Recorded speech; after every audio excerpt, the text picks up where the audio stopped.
Bills, second reading, projet de loi, deuxième lecture, number 3, C-46. Debate, Senator Harder. Honourable Senators, I rise today to join debate on Bill C-46 and to urge this chamber to adopt this bill in principle before we rise for the holidays, thereby ensuring it will be ready for committee consideration in the new year. As we have heard from Senator Boniface and others in this chamber, the underlying objective of this bill is to better protect Canadians from the devastation caused by alcohol and drug-impaired driving. Impaired driving-related deaths and injuries are entirely preventable, and yet too many Canadians have suffered and continue to suffer from these tragedies firsthand. Bill C-46 will create strong and effective new deterrents to address the number one criminal cause of death and injury in Canada.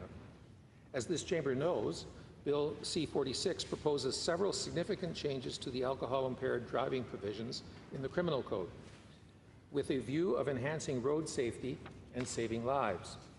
One of the key proposals to achieve this objective is mandatory alcohol screening.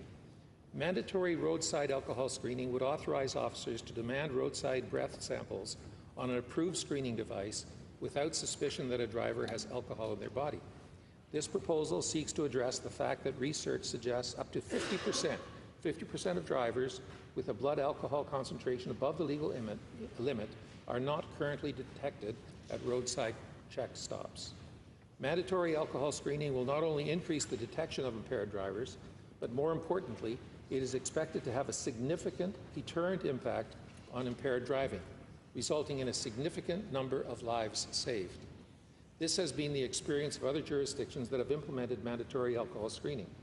According to Mothers Against Drunk Driving, also known as MADD Canada, more than 40 countries worldwide have authorized mandatory alcohol screening, including most Australian states, New Zealand, and several European countries. When mandatory alcohol screening was authorized in Ireland in 2006, it was credited by the Road Safety Authority with reducing the number of people being killed on Irish roads by almost 25% in the 11-month period following its introduction compared to the previous 11-month period.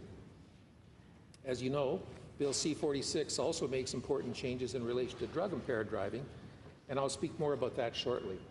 However, to underscore the urgency of dealing with Bill C-46, I will now read into the record an open letter to Senators from Andrew Murray, Chief Executive Officer at MADD Canada.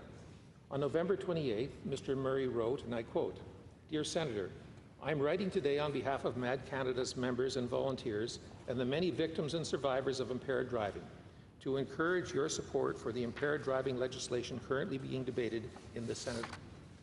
Bill C-46 proposes important measures that are vital to reducing the rate of impaired driving in Canada. The provisions around drug driving are particularly crucial. Delay in the passage of C-46 will negatively impact the ability of law enforcement agencies to detect drugged drivers and take them off the roads. We understand many of you may have concerns about the pending legislation of marijuana, but we encourage you to consider Bill C-46 separate and apart from the proposed legislation around legalization. Drug driving is a problem right now. Too many Canadians are being killed or injured in crashes where drugs are present. The measures contained in Bill C-46 are needed to address the drug driving problem in Canada, independent of the legalization of marijuana. Drug presence in fatal crashes has surpassed alcohol presence. Based on 2013 statistics, the latest year for which comprehensive national data is available, there were 2,430 crash deaths. Of those crash deaths, 59.7%, or 1,451, involved some alcohol and/or drug presence. When that is broken down, 28.1% involved a positive drug reading, compared to 15.2% with a positive alcohol reading. The remaining 16.4% tested positive for both alcohol and drug presence. Drugs are present in fatal crashes nearly twice as often as alcohol. Yet, Canada's existing system does a very poor job of detecting drivers under the influence of drugs. Only a small fraction are being detected and charged using the current standard field sobriety test and drug recognition evaluation processes. In 2014, just 2.6% of all impaired driving charges were drug-related. That is just 1,355 charges out of the total 51,637 impaired driving charges. Canada needs strong laws and testing measures in place to detect and ultimately deter those who drive while under the influence of drugs.